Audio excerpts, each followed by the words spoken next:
para lhe facilitar a vida. Eu faço perguntas e ele dá as respostas. Mas é assim, antes eu gostava de dizer o seguinte. Graças a Deus pelo Fred. O Fred é um jovem, como vocês veem. Há bocado tivemos aqui à frente os jovens. Tivemos aqui um grupo de 12 jovens, verdadeiramente jovens, estiveram aqui à frente, pelos quais estivemos a orar, o que significa que há uma fatia importante, significativa, de juventude interessada pelas Escrituras, pelo estudo da Palavra de Deus, o que nos anima, o que nos encoraja e o que nos leva a glorificar o Senhor, e que o Senhor nos ajude porque nós, sem Ele não somos nada, não é? Ele é que faz a obra, vocês são obra dele, eu também sou obra dele, e cada um de nós que está aqui é obra dele, e por isso glorificamos-lo, mas continuamos a orar para que ele continue a cuidar de nós, que é o que a gente tem feito sempre. Temos sempre orado para que não nos falte, que ele nunca nos falte, com a provisão espiritual, com o alimento da sua palavra, com a sua presença e com a sua graça, porque de facto precisamos dele, e sem ele não somos nada. Bem, vamos remir o tempo então, está aqui o Fred. Fred, quantos anos tens? Fred tem 25. Espera aí, eu tenho que pôr. Não, mas não é isso, está a ser gravado. Está. Sabes que as tuas palavras são mais. Ótimo. As tuas palavras são mais importantes que as minhas. 25 anos, certo? Certo. E tanto quanto você és crente. Sim. Te converteste com... não tens assim uma ideia. Não. Porque Eu cresci no meio cristão, no fim de um lar de crentes, portanto é sempre um bocado. Acho que todos os jovens com quem eu falei que cresceram num lar de crentes têm esta dificuldade quando é que nos convertemos, porque desde pequenos vamos à escola unical, ouvimos falar de Deus, aceitamos, compreendemos, mas depois é um bocado difícil nós... É sempre aquela questão. Eu gosto de recordar que quando era novo e decidi que queria assumir um compromisso sério, foi no EJC, não me lembro em qual, esqueci, mas foi no EJC. E pronto, não consigo precisar mesmo a data porque nem me lembro em qual foi. Um EJC, para quem não sabe, é o Encontro de Jovens com Cristo, é portanto O retiro da igreja. É um retiro aqui que a igreja realiza anualmente, durante uma semana. E converteste. Eu percebo a tua situação, sabes? Tu fazes-me quase lembrar de uma outra maneira, uma rapariga que começou a namorar com um rapaz, e há bocado estávamos aqui a falar dessa questão do namoro com um rapaz e não sei o quê, e a família, claro, chamou e disse assim, olha, mas estás a namorar com ele, mas tu nem sabes de onde é que ele vem, nem sabes de onde é que ele vem, e ela virou-se para a família e disse assim, eu não sei de onde é que ele vem, mas sei para onde é que ele vai e quero ir com ele. E assim me fizeste lembrar tudo de uma outra maneira que é, eu não sei quando é que me converti, mas sei como me converti. Certo? Certo. Graças a Deus. Olha, Fred, e agora és crente, não é? Pela graça de Deus. E, portanto, como crente que és, sabes que se morreres vais para o céu, para junto do Senhor, certo? Certo. E a minha pergunta é, e agora que és crente, o que é que tu pensas da vida? Eu sei que tu estás numa fase crucial da tua vida, que acabaste o curso, estás a iniciar uma fase de trabalho, e por acaso até foste deslocado aqui para a zona de Lisboa, onde te encontras agora, e estás numa fase de transição, de mudança, de curso e não sei o quê. Mas, em termos espirituais, o que é que tu pensas que é importante para ti, ou quais são os teus sonhos, ou desejos, ou vontade? O que é que pensas? Curiosamente, eu creio que nesta altura eu estou na melhor fase em que eu tenho bem definido o que quero e como devo servir a Cristo, nesse aspecto. Olha, que bom. Fico satisfeito em saber isso. Pronto, eu não gosto muito de falar, mas se tiver que falar, gosto mais de fazer um bocado de enquadramento. Eu creio que durante muitos anos não compreendi muito bem o que era um cristianismo, ou o que é que Deus queria de um filho de Deus, e vivi um bocado deste cristianismo como uma religiosidade durante muito tempo. E pela graça de Deus, eu vejo que foi pela graça de Deus, porque Deus usou pessoas amigas para me fazer ver certas coisas que estavam mal, e foi aí que compreendi bem o que é ser um filho de Deus, foi aí que compreendi o preço da salvação que Deus nos concedeu, compreendi o custo da graça que Deus nos concede, e compreendi que aceitar isso e depois não servir é ser um egoísta. E é é menosprezar o custo do sacrifício de Cristo. E eu hoje consigo ver, e eu sempre fui uma pessoa muito ansiosa, sou um bocado depressivo, um bocado ansioso, e sempre fui muito no curso, depois com questões como trabalho, e hoje vejo que em muitas fases da minha vida que tinha dificuldades e problemas, eu hoje claramente vejo que Deus foi sempre fiel e sempre me cuidou. Eu orava, a minha vida de oração aumentava nos tempos de aflição, quando estava bem se calhar diminuía bastante, mas hoje vejo que sempre Deus cuidou, mesmo quando este pequeno egoísmo da minha parte, Deus sempre me cuidou e sempre foi fiel. E neste momento eu não me sinto nada ansioso, relativamente a nada, nem nada aflito, e o meu desejo para a minha vida é servir a Deus onde eu encontrar, na igreja, onde eu me encontrar, e com os crentes que me rodeiam. É poder servir a minha igreja, os meus crentes, os meus irmãos, e ser também abençoado por eles, e procurar isso. E tudo o resto, neste momento, não me aflige muito. Tudo que é deste mundo, seja, felizmente, eu reconheço que sou jovem, por isso eu digo que não me aflige muito a minha carreira, e eu costumo dizer que eu hoje, graças a Deus, estou assim, não me aflijo com isso, porque sei que Deus já há de cuidar, e Deus já de ser fiel. Imagino que se algum dia casar e tiver filhos, vai ser um desafio maior continuar a não ser ansioso com isto, porque vai haver outras responsabilidades que eu vou ter que cuidar, mas peço a Deus que nessa altura também dê graça para continuar a pensar desta forma. E em muitas outras situações da minha vida não me têm preocupado, a não ser os meus irmãos. E peço para orarem pela minha igreja aqui em Ovar, em que vejo que há necessidade de aquela igreja começar a olhar, os crentes olharem uns pelos outros mais e orarem mais uns pelos outros. E pronto, creio que cada vez mais vejo a forma de servir a Deus localmente e com os que nos rodeiam e evangelizar.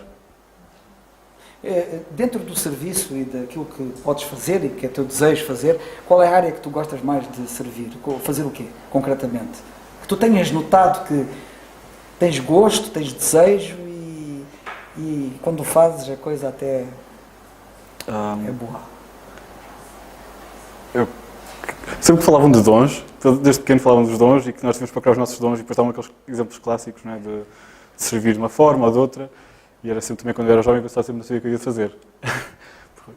Cantar e louvar, um amigo meu diz que a minha voz só agrada a Deus, mais ninguém. Portanto, claramente. E muitas coisas de dificuldade. Eu consigo ver que aquilo que me mais motiva e que eu sinto mais Deus a utilizar-me é procurar falar com os irmãos e procurar ouvir, tentar ajudar a orar com eles e a procurar, peço que vais precisar, mas apontar o dedo a erros, mas com amor, porque vejo que foi isso que Deus fez comigo através de irmãos e que foi isso que me ajudou imenso. E que esses meus amigos não desistiram de mim em muitas situações e foi complicado e frustrante. Imagino quando nós avisamos e alguém diz que sim e depois erra, depois avisamos outra vez e a pessoa volta a errar. E é que costuma-se dizer que as pessoas avisam-nos para nós não batermos cabeça na parede, mas é preciso bater cabeça na parede. Eu preciso de uma, duas, três, quatro. Mas vi muita importância disso e vejo claramente a obra de Deus em mim, nesse aspecto, através desses meus amigos, irmãos. E eu reconheço que neste momento é das formas que mais tenho sentido Deus a tocar em mim, a procurar irmãos que estão ou espiritualmente mal ou afastados de Deus e procurar animá-los.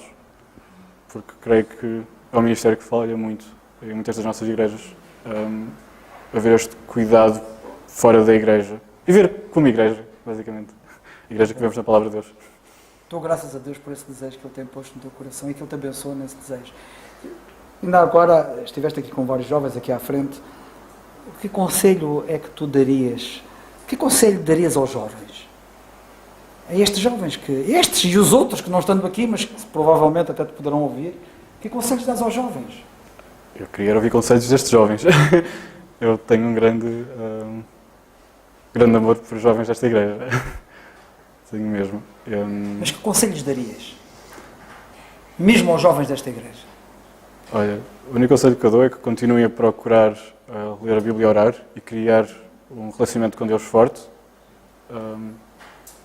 que partilhem tudo com Deus, sem medos, honrando sempre a Deus, da forma que o fazem, e que procurem servir nesta igreja e vir diariamente à igreja, porque se fizerem isso, Deus vai cuidar do resto e eles vão ficar fortalecidos, sem dúvida, porque Deus honra quem o busca. E acho que o facto de estarem cá hoje é ótimo. O conselho é que continuem a vir aos estudos e às reuniões. Obrigado, Fred. Não te vais embora ainda. Vou pedir ao Pedro rapidamente para vir aqui. Vais orar pelo Fred, se faz favor. Está bem, Pedro?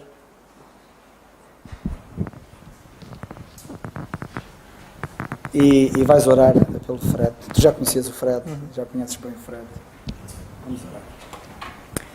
Nosso Deus, nosso querido e amado Pai, agradecemos-te imenso, Senhor, porque nos trouxeste até aqui em bem, Senhor. Agradecemos por cada um que está aqui presente, Senhor, para ouvir de Ti.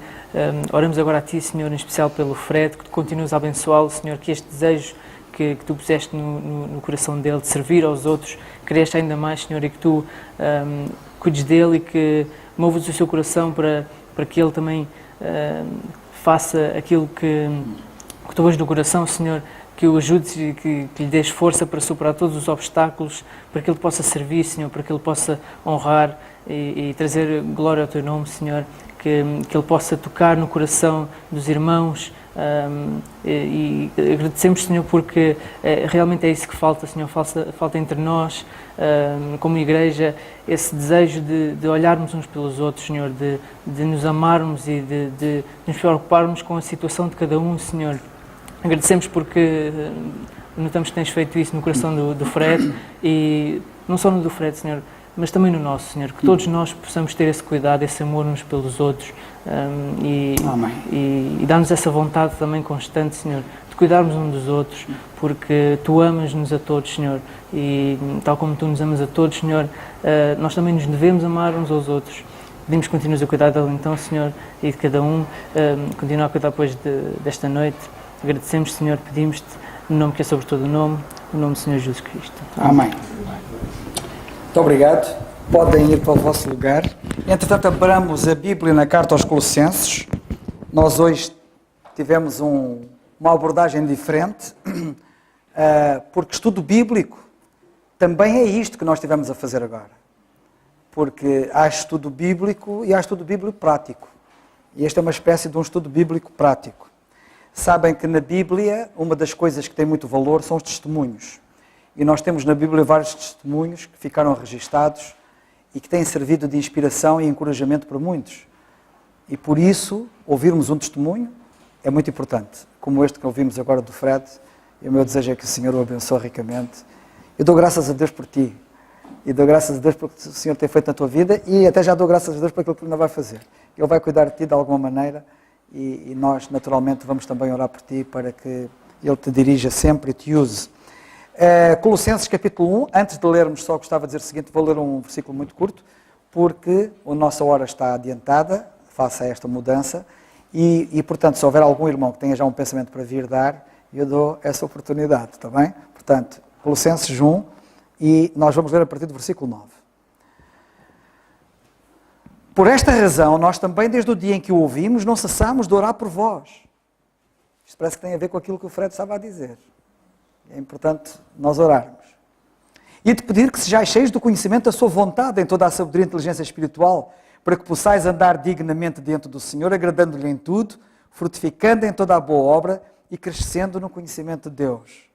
Corroborados em toda a fortaleza, segundo a força da sua glória, em toda a paciência e longanimidade, com gozo, dando graças ao Pai, que nos fez idóneos para participar da herança dos santos na luz, o qual nos tirou da potestade das trevas e nos transportou para o reino do Filho do seu amor. Vamos então ao estudo. Se houver um irmão que tenha um pensamento, faz favor.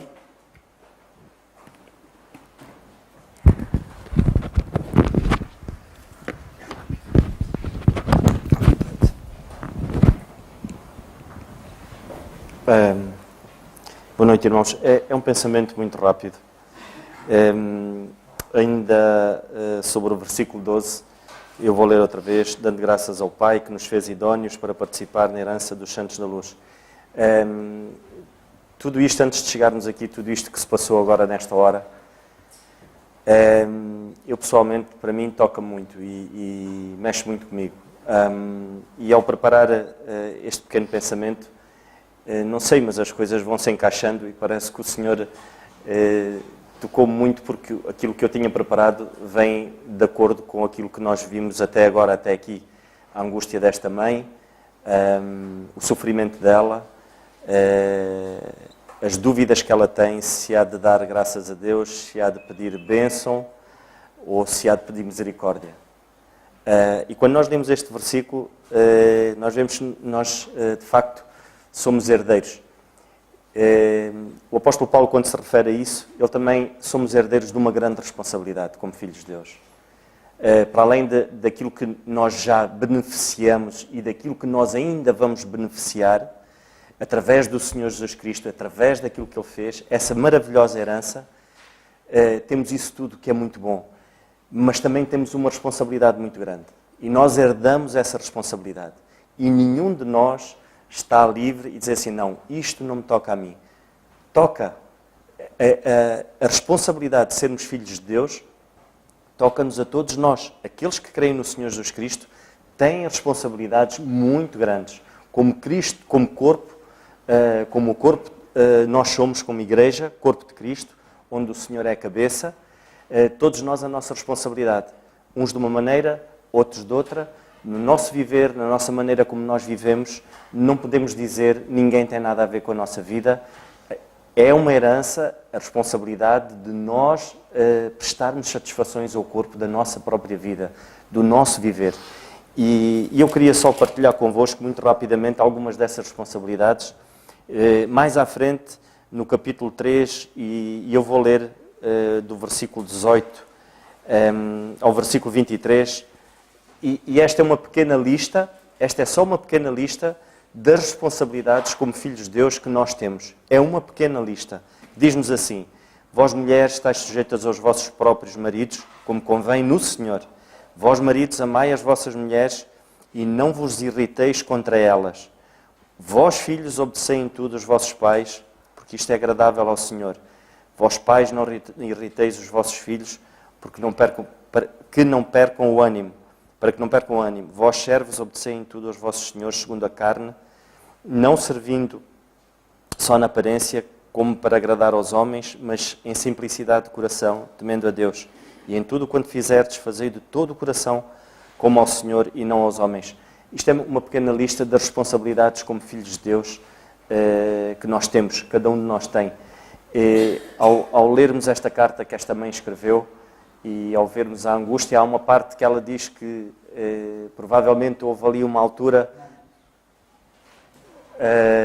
que ela pode ter falhado. Mas uma coisa é certa, todos nós falhamos a uma certa altura da nossa vida. De uma maneira ou de outra, nós às vezes fugimos do caminho. Porquê? Fugimos do caminho porque nos afastamos do Senhor.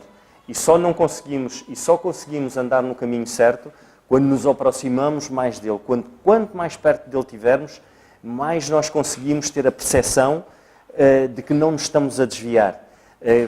Mais vamos ter a percepção de que o peso dessa responsabilidade na nossa vida tem mais valor, ou seja, quando é aplicado da maneira correta.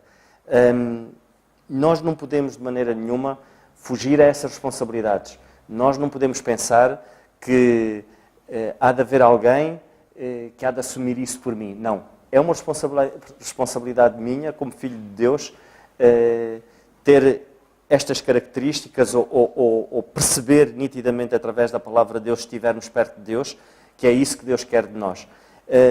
Temos coisas boas, adquirimos coisas boas através do Senhor Jesus Cristo, coisas inalcançáveis que o próprio homem não consegue o fazer. E isso aumenta ainda mais a responsabilidade que temos. Não devemos pensar que o facto de trazermos os nossos filhos à igreja, o facto de podermos trazer os nossos filhos à reunião de jovens, o facto de nós trazermos à escola dominical, isso é o suficiente. Nós próprios temos que viver Cristo. Nós próprios temos que ter a responsabilidade de mostrar aos nossos filhos como é que isso é na prática. Então vamos viver Cristo na nossa vida. Se nós vivermos Cristo nos nossos próprios lares, vamos influenciar de uma certa e de uma maneira muito particular os nossos filhos, quem nos rodeia. Muitos de nós hoje muitos têm os pais a viver em casa e os próprios pais descrentes. Vamos influenciar os nossos parentes de uma maneira maravilhosa, que é viver Cristo nos nossos próprios lares. A única diferença é esta.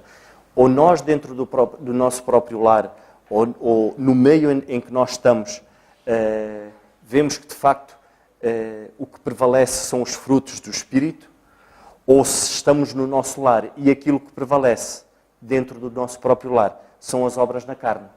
Temos que ter esse cuidado.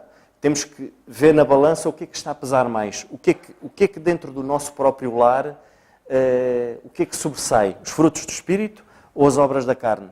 Se nós contrabalançarmos isso e fizermos uma análise e percebermos que a nossa responsabilidade é para que haja frutos do Espírito, é para que dentro do nosso lar possa-se fazer luz. Se dentro dos nossos lares não se fizer luz, onde é que nós estamos à espera que haja luz? Essa é a nossa responsabilidade, de sermos nós a própria luz.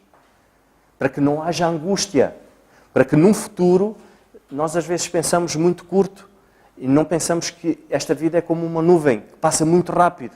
Amanhã os nossos filhos já são homens. Eu lembro-me de ver o Fred muito pequenino no acampamento e hoje é um homem com 25 anos. O tempo voa. E a nossa responsabilidade hoje tem que ser muito incisiva. É quase uma responsabilidade cirúrgica na vida dos nossos filhos.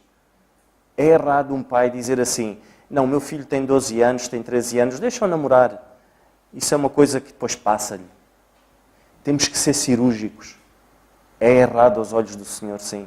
Então vamos atalhar com sabedoria, com muito amor. E nós vemos que a nossa responsabilidade é não irritar os nossos filhos.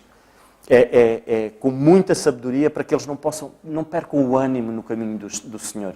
Quantos filhos perdem o ânimo de andar nos caminhos do Senhor porque os pais não foram sábios em saber dirigir a vida deles nos caminhos do Senhor? E isso é nossa responsabilidade como pais. Quantos filhos não desobedeceram aos pais porque acham que eles é que estão corretos? Quando eles nitidamente se debruçarem sobre a palavra de Deus, vão perceber nitidamente que é através dos pais que eles podem ouvir a voz do Senhor. Que o Senhor nos ajude. Eu não me vou alongar mais. Que o Senhor nos ajude e nos dê sabedoria para podermos, nessa responsabilidade que temos, poder pô-la em prática de uma maneira cirúrgica. Que o Senhor nos ajude.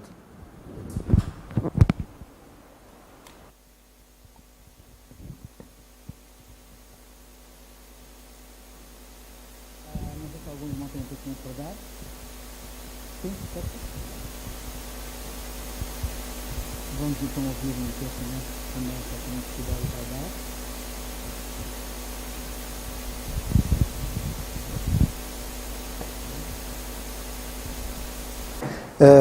Irmãos, no mesmo versículo que temos estado em Colossenses 1:12, em que lemos: dando graças ao Pai que nos fez idóneos para participar da herança dos santos na luz.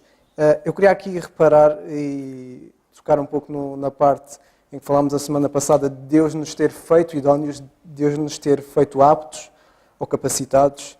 E aqui eu queria dar um exemplo para mostrar que há coisas que só Deus pode fazer. Esta é uma delas. Na outra parte, que eu vou depois citar a passagem, mas antes de chegar lá, queria contar-vos um pouco uma história para ilustrar um pouco isto, que só Deus é que pode tornar-nos ou fazer alguma coisa nas nossas vidas. Neste último ano da faculdade, nós costumamos ter, na minha faculdade, costumamos ter uma semana em que vão lá várias empresas e algumas dessas empresas que vão lá costumam dar algumas palestras, falar aos alunos, aos finalistas, como é que é o mundo do trabalho em cada área específica, que benefícios e coisas é que têm de fazer. E foi interessante, numa palestra em que eu estava presente, uma das coisas que a pessoa que estava a falar disse que nós, quando fôssemos para umas empresas, íamos ser pessoas incompetentes e que não sabíamos que íamos ser incompetentes. Ou seja, quando me disseram isso, eu fiquei um bocado incomodado. Quer dizer, eu estou na faculdade a fazer uma licenciatura e quando for para uma empresa continua a não ter as competências que tive a estudar durante anos para chegar aqui e fazer o meu trabalho. E elas depois deram vários exemplos, deram várias etapas de como nós passamos de pessoas incompetentes e não sabemos que somos incompetentes para pessoas que não só são competentes como são valiosas para essas empresas. E eles pegaram nesse exemplo para mostrar que quando nós vamos para alguma empresa, só essa empresa pode tornar-nos competentes para a função que nós vamos estar, para o trabalho que nós vamos fazer, e que só a empresa pode capacitar-nos e tornar-nos lá estar competentes para isso. E o mesmo toca nesta passagem, e ao lembrar-me desta situação, do que tinha ouvido, ao ler esta passagem, faz-me lembrar que, de facto, Deus é que nos torna aptos e capacitados para participar desta herança. E está muito relacionado com a parte anterior, quando é dito que, quando Paulo dizia que orava pelos Colossenses, para que eles também pudessem andar dignamente diante do Senhor, pudessem agradar-lhe em tudo, frutificando em toda a boa obra. E já tivemos a ver algumas coisas de darmos os frutos para Deus e que sabemos que os frutos vão para eles.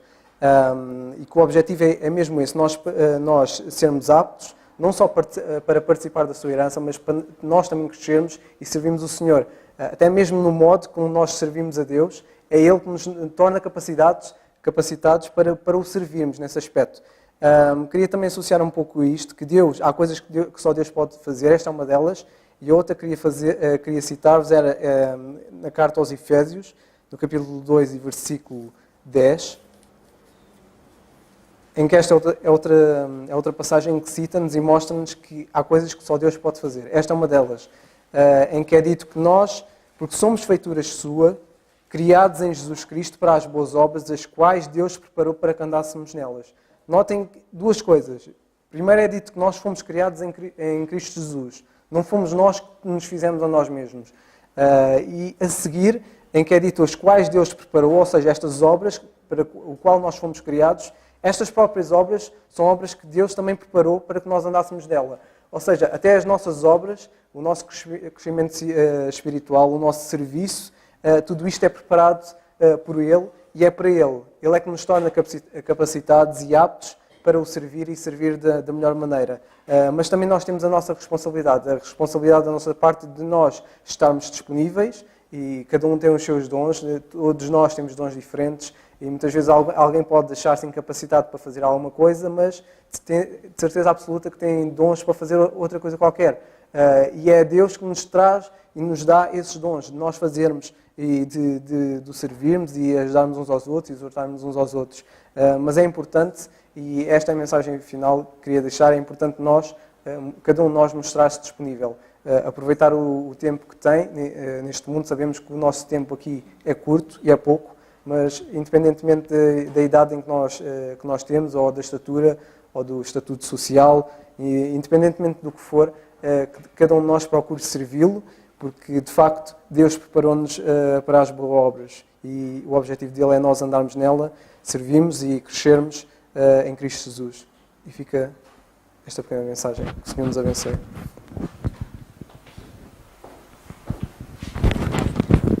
Não sei se há mais alguém que queira dar um pensamento.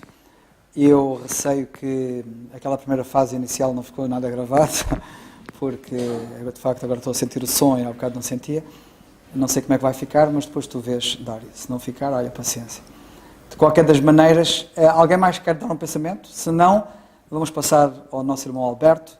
E eu hoje não direi nada, porque aquilo que eu tenho para dizer ainda demora um bocado e então fica para a próxima vez. Vamos a isso? Irmão Alberto. Irmão Alberto, um grande abraço para si, já sabe. E o senhor é bom. Eu não sei quem é que há bocado falou.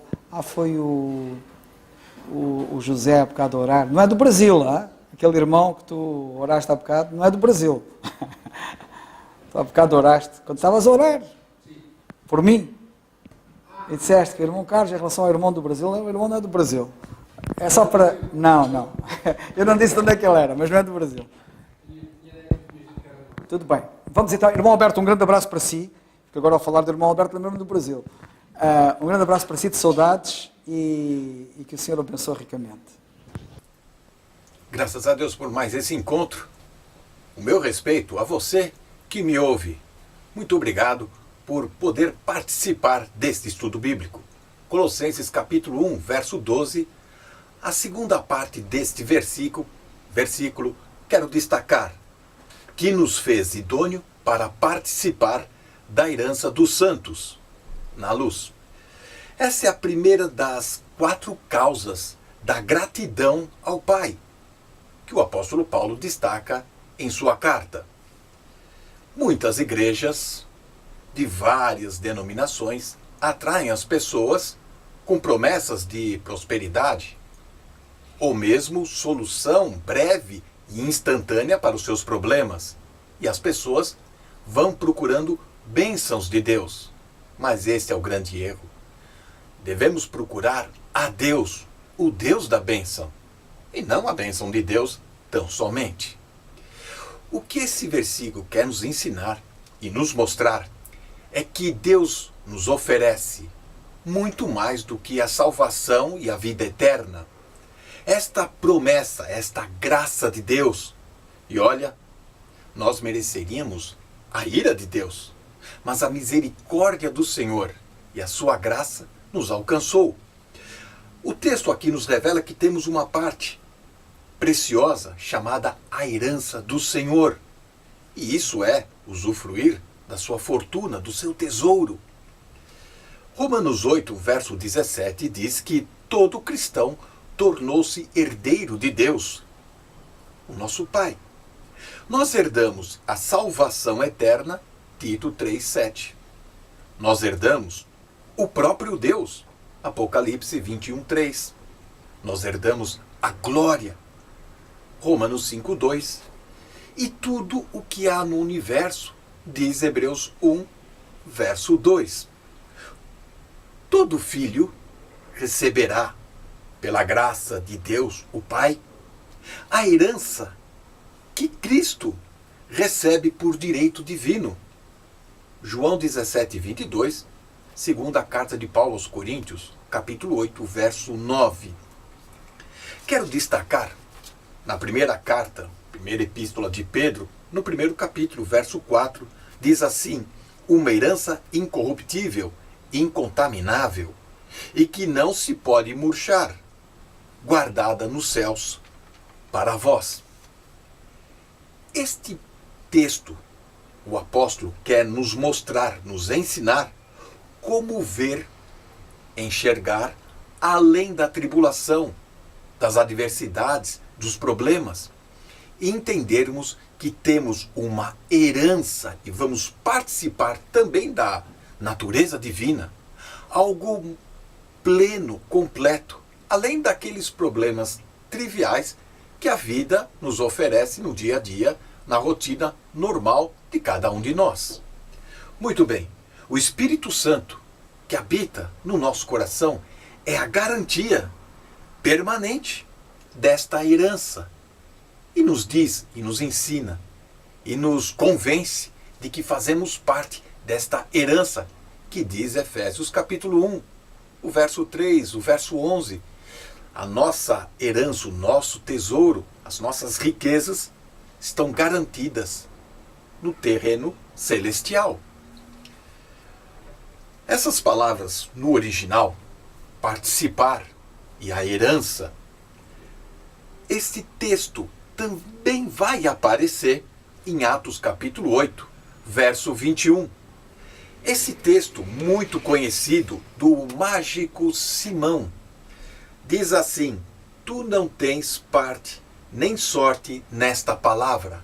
Atos 8, 21, quando Pedro exorta Simão, um samaritano mágico que queria se aproveitar, queria tirar vantagens em ter o Espírito Santo. Sabemos que este Simão, este mágico, é uma figura do religioso de Israel e que o livro de Atos está nos ensinando. O religioso, ou os religiosos, foram convencidos, intelectualmente falando, de Jesus Cristo ser o Messias. João 8, 28, Atos 2, 22 e Atos 4, 14. Sim, o mágico também foi convencido. convencer intelectualmente parece ser fácil. Os religiosos queriam, mais do que ser convencidos, eles queriam ser considerados importantes, autoridades, para manipular, para intimidar as pessoas, o povo. Os religiosos querem isto. As igrejas, as denominações procuram isto. Porém, eles foram, assim como Simão, chamados ao arrependimento. Mateus 3, verso 7 e Lucas 7, verso 30. Mas permaneceram em fel e amargura. Porém, o apóstolo Pedro, em Atos 8, 21, diz para Simão: você não tem parte e nem herança nesta palavra. E aqui em Colossenses 1, 12, o apóstolo Paulo diz exatamente isso, que nós temos por conversão, por ter nascido de novo, uma parte na herança eterna, no reino de luz, com o Senhor. Que contraste maravilhoso podemos ter destas palavras em destaque: participar da herança, que aparece em Colossenses 1:12 e também aparece em Atos 8:21. Que contraste! Agora, será que a sua conduta será de Simão ou você quer ser irmão? Que Deus nos ajude e nos abençoe.